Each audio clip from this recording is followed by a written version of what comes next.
ತುರುವೇಕೆರೆ ಗ್ರಾಮಕ್ಕೆ ಭೇಟಿ ನೀಡಿದ ನಮ್ಮ ಪವಾಡ ಬಯಲು ತಜ್ಞ ಡಾಕ್ಟರ್ ಹುಲಿಕಲ್ ನಟರಾಜ್ರವರು ಮೈ ಮೇಲೆ ದೇವರು ಬಂದ ಆ ಇಬ್ಬರು ಹೆಂಗಸರ ಬಳಿ ಪ್ರಶ್ನೆಗಳ ಮೇಲೆ ಪ್ರಶ್ನೆಗಳನ್ನ ಕೇಳಲು ಶುರು ಮಾಡಿದ್ರು. ಈ ಘಟನೆ ಮುಂದೇನಾಯ್ತು ಅಂತ ತೋರಿಸ್ತೀವಿ ನೋಡಿ. ನಿಮ್ಮೂರಿಗೆ ನಮ್ಮನ್ನ ಈಗ 2ನೇ ಸರಿ ಇಲ್ಲಿ ಕರೆಸಿದ್ದಾರೆ. ಈಗ ಭೈರವೇಶ್ವರ ಎಲ್ಲೆಲ್ಲಿ ಬೆಂಕಿ ಹಚ್ಚಿದ್ದು, ಏನೇನಾಯ್ತು, ಹೇಗೆ ಮಾಡಿದ ಅಂತ ಸಂಶೋಧನೆ ಮಾಡಿ ಅಂತ ಅವರೇ ಹೇಳಿದ್ದಾರೆ. ಆದ್ರಿಂದ ಇನ್ನು ಮುಂದೆ ಈ ಅಮ್ದಿರಿಗೆ ಇಬ್ಬರಿಗೂ ಹೇಳ್ತೀನಿ, ಇನ್ನ ನಮ್ಮ ಬೆಂಕಿ ಹತ್ತಬಾರ್ದು, ಬೆಂಕಿ ಏನು ಆಗ್ಬಾರ್ದು, ಶಾಂತಿ ಆಗ್ಬೇಕು. ಅದ್ರ ಮೂಲ ಎಲ್ಲ ನಾವು ಹುಡುಕಳ್ತಾ ಹೋಗೋಣ, ಆಯ್ತಾ? ಇನ್ಮೇಲೆ ಎಲ್ಲೆಲ್ಲಿ CCTV ಹಾಕ್ಬೇಕು ನಾವೆಲ್ಲ ತಂದ್ಬಿಟ್ಟಿದೀವಿ.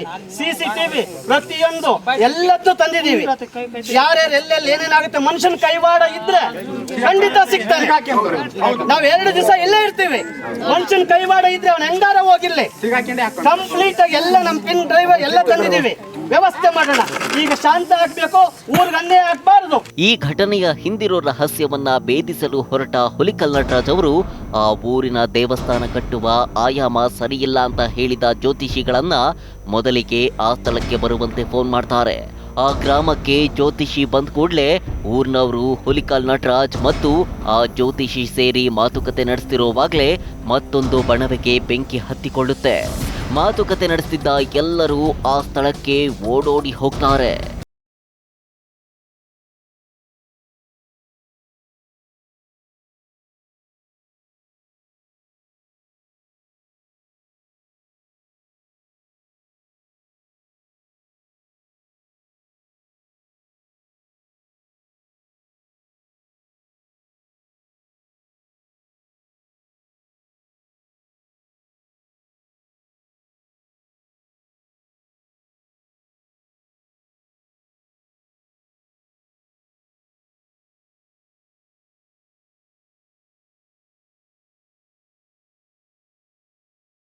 ಪೊಟ್ಯಾಸಿಯಂ ಪರ್ಮಾಂಗನೇಟ್ ಅನ್ನು ತಂದು ಅದ್ರ ಮೇಲೆ ಒಂದಿಷ್ಟು ಗ್ಲಿಸರಿನ್ ಇಟ್ಬಿಟ್ಟು ಒಂದು ಪೇಪರ್ ಇತ್ತು ನೋಡಿ. ನಾನು ಹೆಂಗೆ ಎವಿಡೆನ್ಸ್ಗಳನ್ನ ತರ್ತೀವಿ, ಹಿಂಗೆಲ್ಲ ಹುಡುಕಲ್ಲಿ ತರ್ತಾ ಇರ್ತೀವಿ. ನಾವು ಏನೇನು ಸಿಗುತ್ತೆ ಅನ್ನೋದ್ರ ಬಗ್ಗೆ ಎಲ್ಲ ತೆಗೆದು ಇದನ್ನ ನಾವು ಟಾಟಾ ಇನ್ಸ್ಟಿಟ್ಯೂಟಿಗೆ ಕೊಡ್ತೀವಿ, ಎಲ್ಲ ವ್ಯವಸ್ಥೆ ಮಾಡ್ತೀವಿ. ಸುಮ್ಮನೆ ಇಲ್ಲಿ ಏಕ್ದಮ್ ನಾವು ಉತ್ತರ ಕೊಡಲ್ಲ. ಈ ಟಾಟಾ ಇನ್ಸ್ಟಿಟ್ಯೂಟಿಗೆ ಕೊಟ್ಟು ಇದ್ರ ಯಾರ ಕೈವಾಡ ಇದೆ, ಇಲ್ಲಿ ಏನೇನು ವಸ್ತುಗಳಿವೆ, ಏನೇನು ಸ್ಮೆಲ್ ಬರ್ತಾ ಇದೆ ಅಂತ ಹೇಳಿ ಕಂಡುಹಿಡಿತೀವಿ. ಅದು ಕಂಡುಹಿಡಿದಾದ್ಮೇಲೆ ನಾನು ಪೊಲೀಸ್ ಇಲಾಖೆಗೆ ಮತ್ತು ಮಾಧ್ಯಮಗಳಿಗೆ ಕೊಡಲಿಕ್ಕೆ ನನಗೆ ಸಮಯ ಇರುತ್ತೆ. ಇಲ್ಲಿ ಪೊಟ್ಯಾಸಿಯಂ ಪರ್ಮಾಂಗನೇಟು ಮತ್ತು ಒಂದಿಷ್ಟು ಗ್ಲಿಸರಿನನ್ನು ಯಾವುದೇ ಮೆದೆಗಳ ಒಳಗಡೆನೋ ಮೆದೆಗಳ ಪಕ್ಕದಲ್ಲೋ ಹುಲ್ಲಿನ ಪಕ್ಕದಲ್ಲೋ ಇವತ್ತಿಟ್ಟು ಬಂದರೆ ಅದು ಸಾಂದ್ರತೆ ಅಂತ ಕರಿತೀವಿ, ಕ್ವಾಂಟಿಟಿ ಅಂತ ಕರಿತೀವಿ. ನಾವೆಷ್ಟು 1:10, 1:12, 1:3, 1:1 ಹೇಗೆ ಹಾಕ್ತಾರೆ ಅದು ನಿಧಾನಕ್ಕೆ ಹಚ್ಕೊಂಡು ಉರಿಯುತ್ತೆ. ಅದು ಇವತ್ತು ಹಾಕಿರ್ಬೋದು, ನೆನ್ನೆ ಯಾವತ್ತು ಹಾಕಿರ್ಬೋದು, ಇನ್ನು 3 ದಿವಸದಿಂದ ಹಾಕಿರ್ಬೋದು. ಅದು ಯಾವಾಗ ಆ ಗ್ಲಿಸರಿನ್ ಕೊರತೆ ಆದಾಗ ಪೊಟ್ಯಾಸಿಯಂ ಪರ್ಮಾಂಗನೇಟ್ ಹಿಂಗೆ ಓಪನ್ ಆದಾಗ ಹತ್ಕೊಂಡು ಉರಿತಾ ಹೋಗುತ್ತೆ. ಇದು ಒಂದು.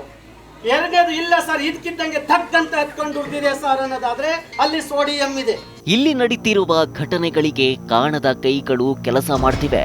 ಇಲ್ಲಿ ಬಣವೆಗಳಿಗೆ ತನ್ನಷ್ಟಕ್ಕೆ ತಾನು ಬೆಂಕಿ ಹತ್ತಲು ರಾಸಾಯನಿಕ ಔಷಧಿಗಳೇ ಕಾರಣ.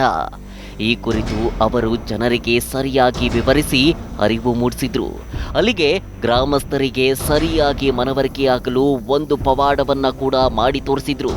ಇದು 1 ಗಂಟೆ ಆಗ್ಬೋದು, 2 ಗಂಟೆ ಆಗ್ಬೋದು, ಅಥವಾ 1 ನಿಮಿಷ ಆಗ್ಬೋದು, ಏನಾರಾಗಿರ್ಬೋದು. ಯಾರು ಇರಲ್ಲ, ಅದ್ರ ಪಾಡಿಗೆ ಅದು ಹತ್ಕೊಂಡು ಉರಿತಾ ಹೋಗುತ್ತೆ. ಅದು ಹತ್ಕೊಂಡು ತಕ್ಷಣನೇ ನೀವು ಅಷ್ಟು ಹೊಗೆ ಬರುತ್ತೆ, ಮತ್ತೆ ಹುಲ್ಲು ಚೆನ್ನಾಗಿ ಒಣಗಿರುತ್ತೆ. ಆ ಹುಲ್ಲಿನ ಮೇಲೆ ದಕ್ಕನ ಹತ್ಕೊಂಡು ಉರಿಯುತ್ತೆ. ನಿಮ್ಗೆ ಅರ್ಥ ಮಾಡ್ಕೊಳ್ಳಿ, ನಾನು ಒಂದಿಷ್ಟು ವಸ್ತುನ ಜಾಸ್ತಿ ಹಾಕಿದ್ದೀನಿ, ಬೇಗ ಹತ್ಕೊಂಡು ಉರಿದಿದೆ. ನಾವು ಹೆಂಗೆ ಕ್ವಾಂಟಿಟಿಯನ್ನು ಕಡಿಮೆ ಹಾಕ್ತೀವಿ ಅದ್ರ ಮೇಲೆ ನಿಧಾನಕ್ಕೆ ಹತ್ಕೊಂಡು ಉರಿತಾ ಹೋಗುತ್ತೆ. ಈಗ ಅರ್ಥ ಮಾಡ್ಕೊಳ್ಳಿ ಇಲ್ಲಿ ಬೆಂಕಿ ಹೆಂಗೆ ಹತ್ಕೊಂಡು ಉರಿತಾ ಇದೆ ಅಂತ. ನೀವು ಯಾರು ಇರಲ್ಲ ಸರ್, ಅರ್ಸ್ಲಾ ಇನ್ನು ಉರಿಲ್ಲ, ಈಗಾಗಲೇ ಉರ್ದು ನಿಮ್ಮ ಇದು ಸಾಕಾಗಿದೆ. ಇಲ್ಲಿ ದೇವಸ್ಥಾನ ಕಟ್ಟುವ ವಿಚಾರವಾಗಿ ಒಂದಿಷ್ಟು ಕಾಣದ ಕೈಗಳು ಸೇರಿ ನಡೆಸಿದಂತಹ ಕೃತ್ಯವಿದು. ಯಾವುದೇ ದೇವರ ಕೋಪವಲ್ಲ ಅಥವಾ ಶಾಪವೂ ಅಲ್ಲ. ಹುಲಿಕಲ್ ನಟರಾಜ್ ಅವರ ಭೇಟಿಯ ನಂತರ ಈ ಗ್ರಾಮದಲ್ಲಿ ಇಂತಹ ಯಾವುದೇ ಘಟನೆಯೂ ಸಂಭವಿಸಿಲ್ಲ. ಇನ್ನು ಆ ಗ್ರಾಮದಲ್ಲಿ ಜಿಲ್ಲಾಡಳಿತ ಸಿಸಿ ಕ್ಯಾಮೆರಾವನ್ನ ಅಳವಡಿಕೆ ಮಾಡಿ ಈ ಕೃತ್ಯದ ಹಿಂದಿರುವ ಕೈಗಳನ್ನ ಕಂಡುಹಿಡಿಯಲು ಪಣ ತೊಟ್ಟಿದ್ದಾರೆ. ಅಲ್ಲದೆ ಕೃತ್ಯದಲ್ಲಿ ಕೈ ಜೋಡಿಸಿದವರ ವಿರುದ್ಧ ಕಠಿಣ ಕ್ರಮ ಜರುಗಿಸಲಾಗುವುದು ಅಂತ ತುರುವೇಕೆರೆ ಪೊಲೀಸರು ಎಚ್ಚರಿಕೆ ನೀಡಿದ್ದಾರೆ. ನಾವು ಇದೆಲ್ಲ ಬಣವೆಗಳಿಗೆ ಬೆಂಕಿ ಹತ್ಕೊಂಡು ಒಂದೇ ಕಾರಣ ಅಂತ ಹುಡಿಕೊಂಡೋದಾಗ ಅಲ್ಲೆಲ್ಲ ಒಂದು ಕಡೆ ಗುಡಿಸಲಿಗೆ ಬೆಂಕಿ ಹತ್ಕೊಂಡಿತ್ತು. ಅಲ್ಲಿ ಆ ಬೆಂಕಿ ಹತ್ಕೊಳ್ಳಿಕ್ಕೆ ಒಂದಿಷ್ಟು ಪ್ಲಾಸ್ಟಿಕ್ ಇತ್ತು, ಅದರ ಮೇಲೆ ಪೊಟ್ಯಾಸಿಯಂ ಪರ್ಮಾಂಗನೇಟ್ ಮತ್ತು ಗ್ಲಿಸರಿನ್ ಹತ್ಕೊಂಡಿರೋದು ನನಗೆ ಗೊತ್ತಾಯಿತು. ಇದು ವಿದ್ಯಾವಂತ ಅಥವಾ ಬುದ್ಧಿವಂತರ ಕೃತ್ಯ ಅಂತ ಹೇಳಿ ನಾನು ಅಂದ್ಕೊಂಡಿದ್ದೆ. ಅದಾದಮೇಲೆ ಇನ್ನೊಂದು ಸ್ವಲ್ಪ ಹೊತ್ತಾದಮೇಲೆ ಒಂದು ಬೇಲಿಗೆ ಬೆಂಕಿ ಹತ್ಕೊಂಡಿತ್ತು. ತಕ್ಷಣ ನಾನು ಮತ್ತು ಸಬ್ ಇನ್ಸ್ಪೆಕ್ಟರ್ ರಾಜು ಅವರು ಹೋಗಿ ಪರೀಕ್ಷೆ ಮಾಡಿದಾಗ ಆ ಬೆಂಕಿ ಹತ್ಕೊಂಡು ಆರಿಸಿದ್ರು. ಅಲ್ಲಿ ಆಗ್ತಾನೆ ಬೆಂಕಿ ಕಡ್ಡಿ ಅರ್ಧ ಸುಟ್ಟಿರೋಂಥ ಬೆಂಕಿ ಕಡ್ಡಿ ಸಿಕ್ತು. ಇದು ಮನುಷ್ಯರ ಕೃತ್ಯ ಅಂತ ಹೇಳಿ ನಾವು ಅರ್ಥ ಮಾಡ್ಕೊಂಡ್ವಿ. ಕೊನೆಗೆ ಎಲ್ಲರನ್ನು ಕರೆಸಿ ಬೆಂಕಿ ಹೇಗೆ ಹತ್ಕೊಳ್ಳುತ್ತೆ, ಬೆಂಕಿಯ ಕಾಣದ ಕೈಗಳು ಏನು ಅಂತ ಹೇಳಿ ಅವರಿಗೆ ಇದು ಭಾನುಮತಿ ಅಲ್ಲ, ದೇವರು ಮಾಡೋದೇ ಇಲ್ಲ, ದೇವರು ಬೆಂಕಿ ಹಚ್ಚುವಂಥದ್ದು ಅದು ರಾಸುಗಳು ತಿನ್ನುವಂಥ ಹುಲ್ಲಿಗೆ ದೇವರು ಯಾವತ್ತೂ ಬೆಂಕಿ ಹಚ್ಚಲ್ಲ, ದೇವರು ಇಲ್ಲಿ ದೇವರ ಹೆಸರು ಹೇಳ್ಕೊಂಡು ಮನುಷ್ಯ ಮಾತ್ರ ಕೃತ್ಯ ಮಾಡ್ತಾನೆ ಅಂತ ಹೇಳಿಬಿಟ್ಟು ನಾವು ಬೆಂಕಿ ಹೇಗೆಲ್ಲ ಹಚ್ಕೊಳ್ಳುತ್ತೆ ಅಂತ ಮನವರಿಕೆ ಮಾಡಿಕೊಟ್ವಿ. ಆಮೇಲೆ ಸರ್ಕಲ್ ಇನ್ಸ್ಪೆಕ್ಟ್ರು, ಸಬ್ ಇನ್ಸ್ಪೆಕ್ಟ್ರು ಮತ್ತು ತಹಸೀಲ್ದಾರ್ ಎಲ್ಲರೂ ಶಾಸಕರಾದಿಯಾಗಿ ಸೇರಿಕೊಂಡು ಅಲ್ಲಿ CCTV ಇಡ್ತೀವಿ, ಎಲ್ಲ ರೆಕಾರ್ಡ್ ಆಗಿದೆ ಅಂತ ಹೇಳಿ ಎಲ್ಲ ವ್ಯವಸ್ಥೆಯನ್ನು ಮಾಡಿದ್ವಿ. ಬೆಂಕಿ ನಿಂತೋಯ್ತು. ಅದಲ್ಲದೆ ಈ ದೇವರ ಕಾಟ ಅಂತ ಹೇಳುವಂಥ ಜನಗಳಿಗೆ ನಾವು ಅಲ್ಲಲ್ಲೇ ಮಪ್ತಿನಲ್ಲಿ ಗೊತ್ತಿಲ್ಲದಂಗೆ ಗುಪ್ತವಾಗಿ ಜನರನ್ನು ಬಿಟ್ಟಿದ್ವಿ. ಅದಕ್ಕೆ ಇದೆಲ್ಲದೂ ಕೂಡ ಜನರಲ್ಲಿ ಎರಡು ಗುಂಪಿದೆ ಅಂತ ಗೊತ್ತಾಯಿತು.